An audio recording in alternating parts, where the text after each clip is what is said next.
Hello everyone, today's video is going to be all about how to make your very own Mandalorian helmet ornament. Let's start off with the materials that you'll need. First off is the template printed out.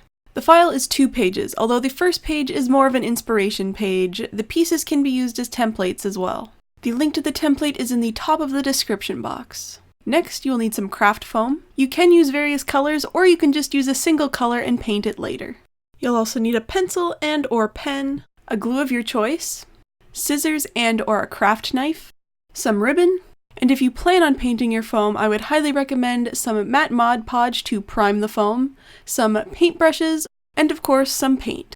First you'll need to print out the template. I'd recommend printing it on a thicker cardstock paper just for ease of tracing the pieces onto the foam. These Mandalorian helmets are completely customizable, so you can pick whatever pieces you want to create your own Mandalorian helmet. First you'll need to choose and cut out a helmet base, next a visor shape, then a side panel piece. Like the template states, you will need to cut 2 of these out of your foam, and finally, if you would like, a forehead design piece. You can of course create your very own custom design elements for your helmet as well. Now it's time to start tracing your cutout template pieces onto your choice foam color and cut them out.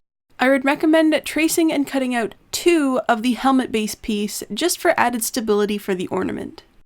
Continue tracing and cutting out your chosen template pieces onto your foam. Make sure to trace and cut out 2 of the side panel pieces.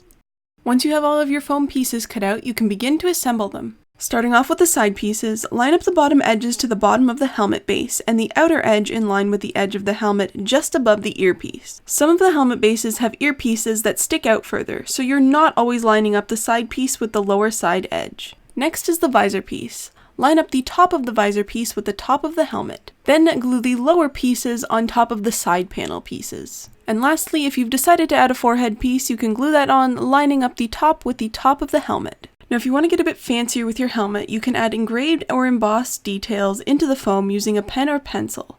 This is also where the first page of the template can come in handy. If you want to build a specific helmet like the Mandalorians, you can use the inspiration page as reference for where the lines and details should go. If you're wanting to make a Boba Fett or Sabine helmet and are worried about lining up all of the details correctly, you can cut out the reference helmet and use it as a template. If you want to get really creative with your helmet, you can easily use the template pieces you're finished with and modify them to create your own custom design. I decided to make an ornament based off of my original Emphas Ren Mandalorian armor. If you're like me and plan on painting yours, I would highly recommend that you prime your foam with a couple of layers of matte Mod Podge. Make sure you let the Mod Podge completely dry before moving on to painting. If you're wanting to make the Mandalorian's helmet, I would recommend you start off with a dark base. So if you haven't used black foam, then I would suggest painting whatever color foam that you've used black first before going ahead and painting the entire base in a metallic silver. Try not to get too much of the silver paint into your engraving lines. You want to be able to see the detail. If you did get a little bit of silver paint in places that you didn't want it, you can always go back in with some black and just fix it up. If you're like me and wanted to get super realistic with the paint job, I would suggest taking a dark metallic color and just doing a bit of dry brushing and rough brushing to add some definition into the side panels as well as around the helmet. I also added a bit of rust or weathering around the forehead piece for an even more screen accurate look. If you're wanting to make a Sabine helmet, I decided to go with the Season 3 paint job, so I started off by painting the base purple. Depending on your paint, you might have to do a couple of layers. I then went in with a light gray color and painted the bottom sides of the helmet.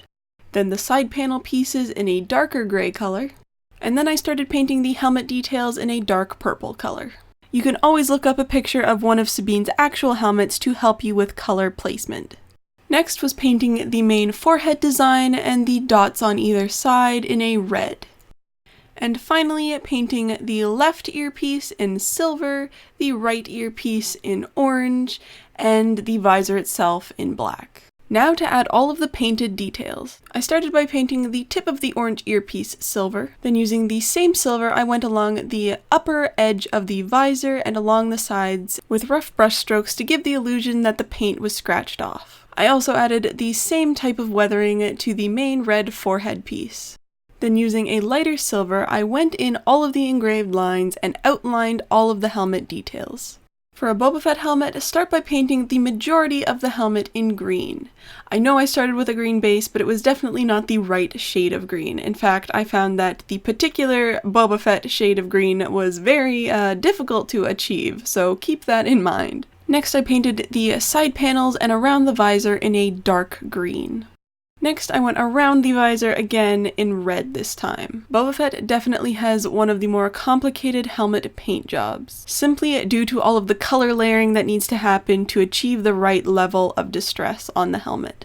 Next, I painted the left earpiece of the helmet in a mustardy yellow color. I also added the lines on the right side of the helmet above the visor in the same yellow. And then I went ahead and actually painted the visor black.